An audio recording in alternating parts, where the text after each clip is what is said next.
Good morning, everybody. You are live at Steepleview Farm. Thank you so much for joining me this morning. Boy, do we have a special show for you today. I know that we've been talking about gardening, and some of you have been saying you want to come down. You haven't made it down. We want you to come visit. We've had just so many wonderful visitors this year at Steepleview Farm. I feel blessed beyond compare. A lot of great customers coming in off the highway, triple the number of last year's farm partners. And as we mentioned a couple of weeks ago, Harvest host guests from around the country coming to see us. So we want to make sure you know that you're invited to come see us at any time. We've been talking about our garden. We've been talking about growing vegetables. We've been talking about all the, I don't know what you call them, tips, hacks, whatever, that we can use to help you with your own gardening. And we thought, well, you know what? Maybe it's time that we showed you our garden. So first things first, let's talk a little bit about the weather. That's what all farmers think about and talk about. Looking at the weather in my neck of the woods, well, we had over 4 inches of rain this week. So we are nice and moist out there. We've got the irrigation turned off. Looking ahead, we've got more rain coming this week. And I think the best part is look at those temperatures. We're not 105 real feel.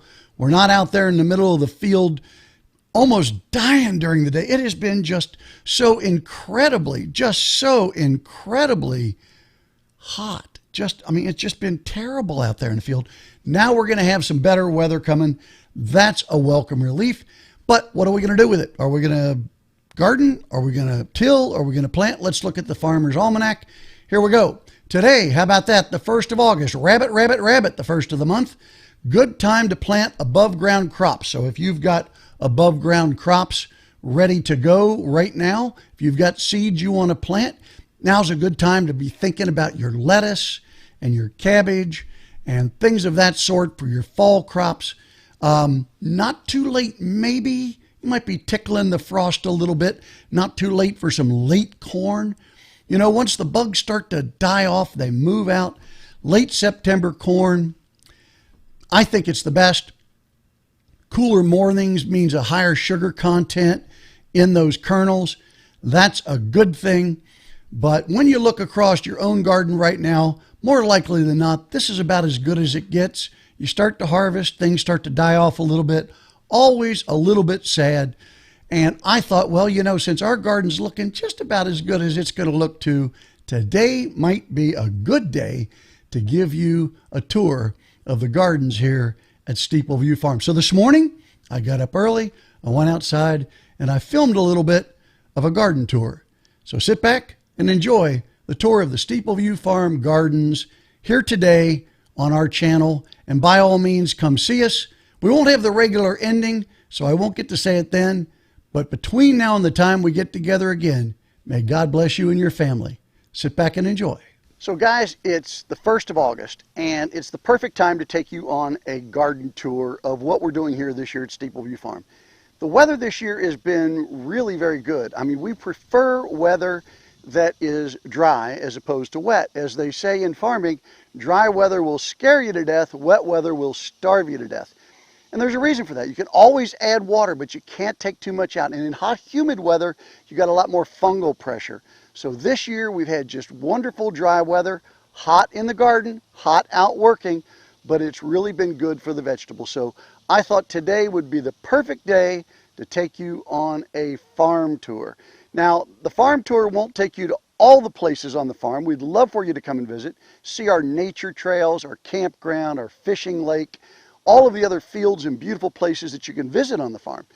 But today we're going to go through the garden together, and we're going to show you what we've planted, how we've planted it, and how it looks now that it's coming up. Some things are doing great. We've had a couple of failures, and we'll tell you about that right now on the August 1st, 2020 garden tour. Rabbit, rabbit, rabbit. So just a few years ago, we were like a lot of farmers. We were growing things right in the dirt, and we were struggling terribly, fighting weeds all year long. Now, once we went to no-till and we started using a method of composting, and we'll show you the compost, we're starting using leaf compost. It operated in a couple of different ways to help the garden out. First thing that it did was it improved the soil. It added organic material, which brought back in some of the fungi and the microorganisms into the garden on a piece of ground that had somewhat been depleted because of tobacco farming over the years. So we were tilling every year. We were taking the ground as we found it. We were improving it with compost, but we were fighting weeds all season long, like I'm sure most of you do. And that meant that we were paying labor or putting in our own time and hours and hours and hours and hours every week.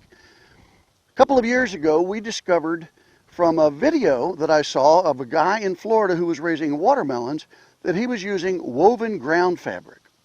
This is our pepper patch, and we grow an awful lot of peppers because we have a gourmet foods division where we make pepper jellies that we sell online and ship anywhere in the world.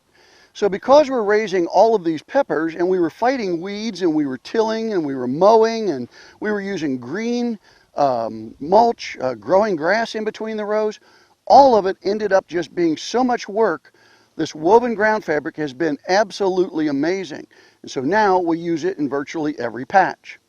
One of the advantages of the woven ground fabric is that it's very inexpensive. Each of these patches is 100 feet by 67. And we have 1, 2, 3, 4, 5, 6, 7, 8. We have 9 patches this year in this garden, and we have a couple more patches at another place. I can cover each one of these patches for a little over $200.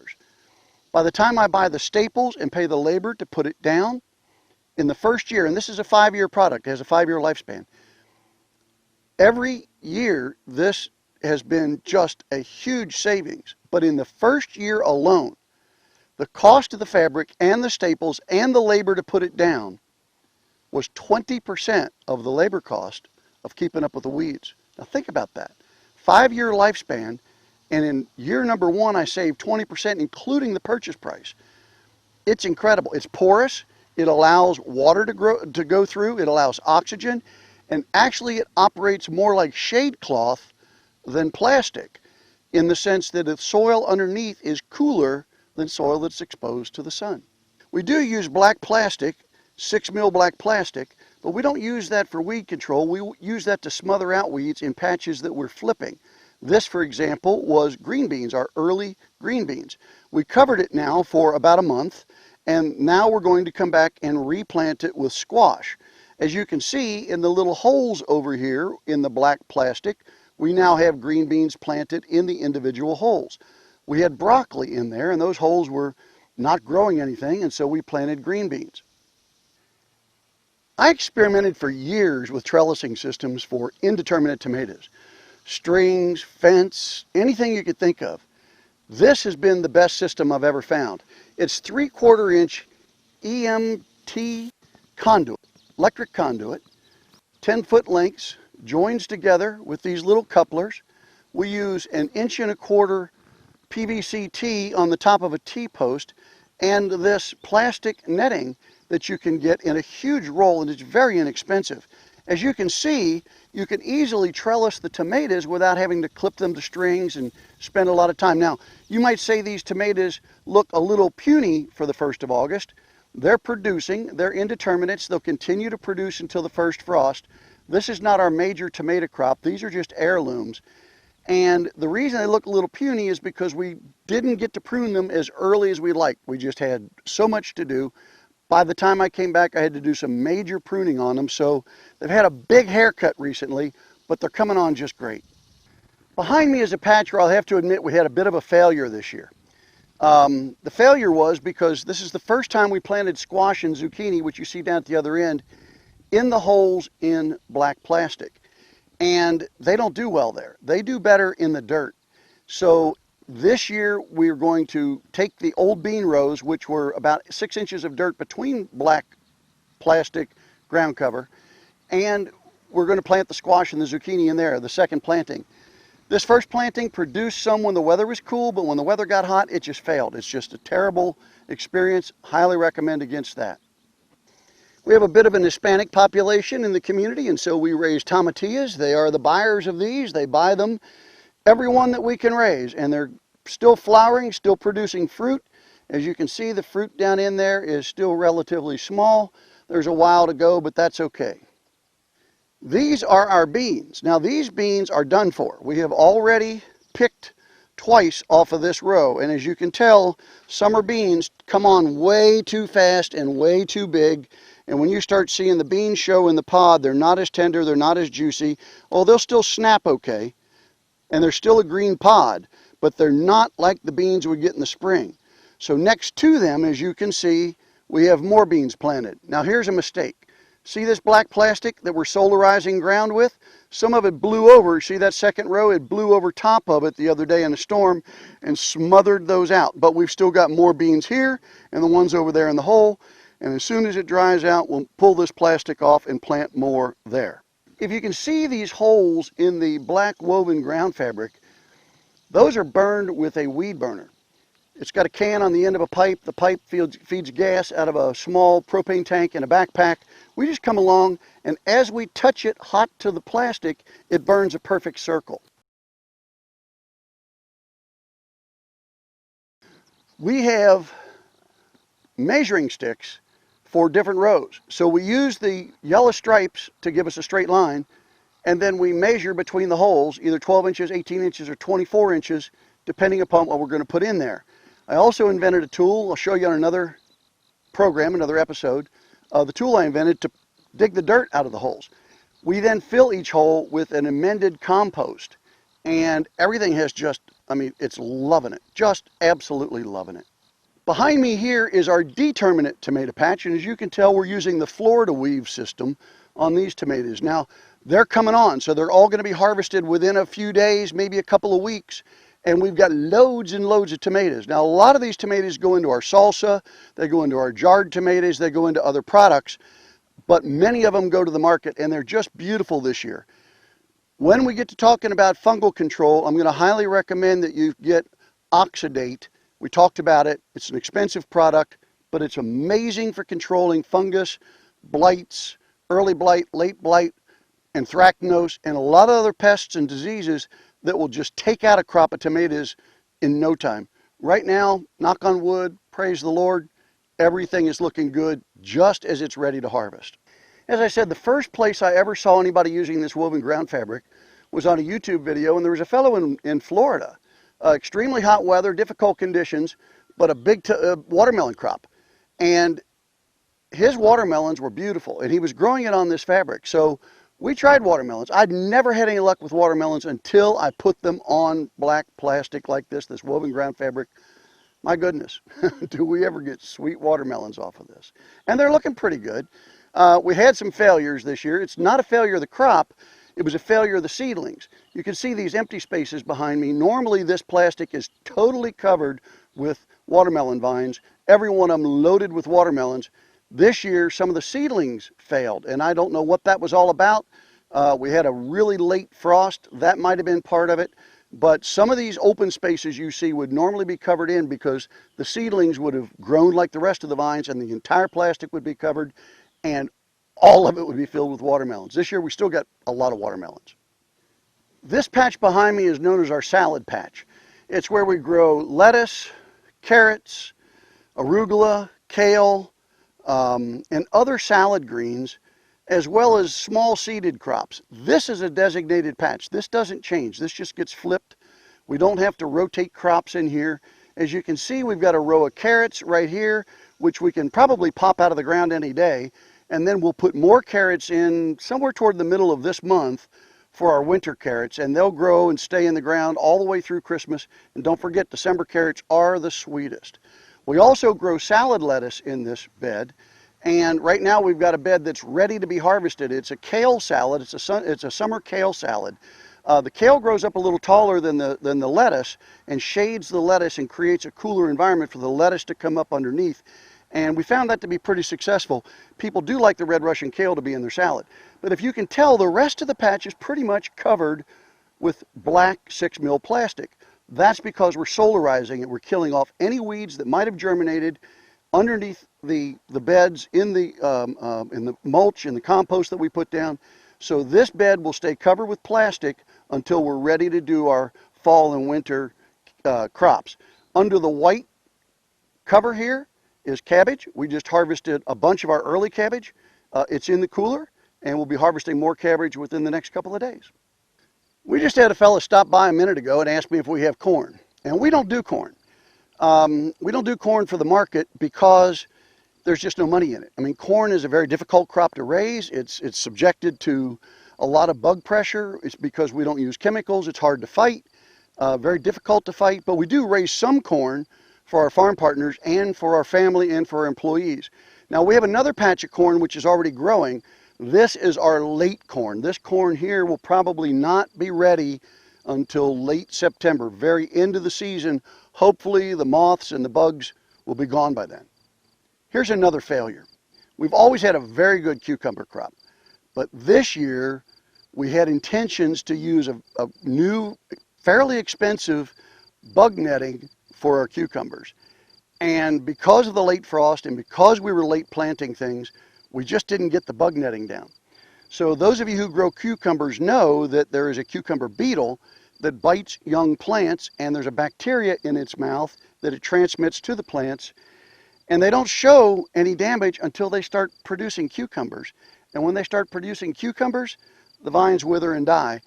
Now, we've planted another 2 full rows, which is several hundred cucumber plants. They haven't emerged yet. We just had 4 inches of rain. I expect that we're going to start to actually see a little germination right now in a couple of these holes. I expect that when they emerge, we're going to be able to get that covered, because the only thing we're doing right now is harvesting.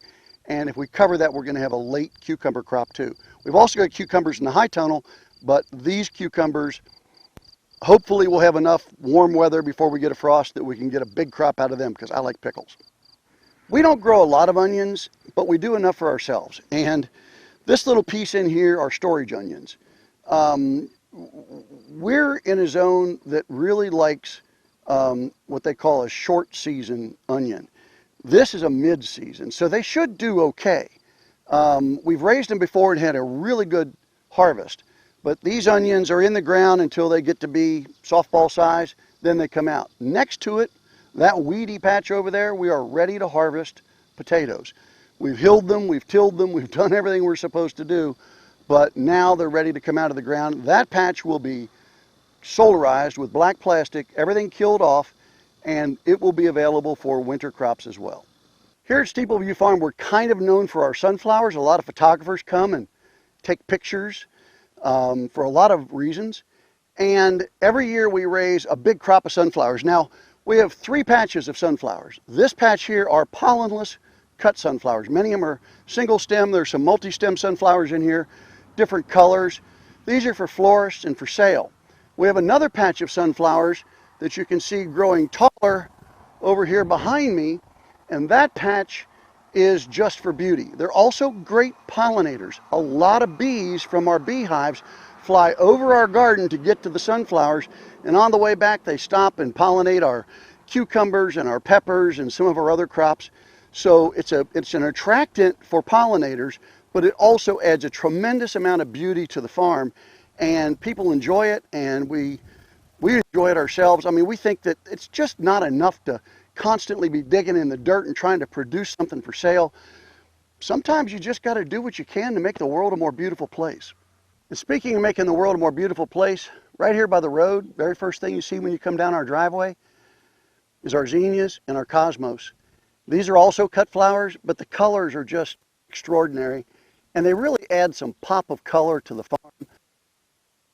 Green flowers, these are enjoyed by an awful lot of people who come to visit us, and we enjoy them too. Well, that's kind of an up-close and personal look at the gardens at Steepleview Farm. And before I say goodbye today and invite you to join us again next Saturday, and between now and then, and invite you to come visit us here at the farm, let's take a big overview and look at it from up above. Thanks for being with me. Enjoy the video and come see us right here in beautiful downtown Poplar Grove, Kentucky.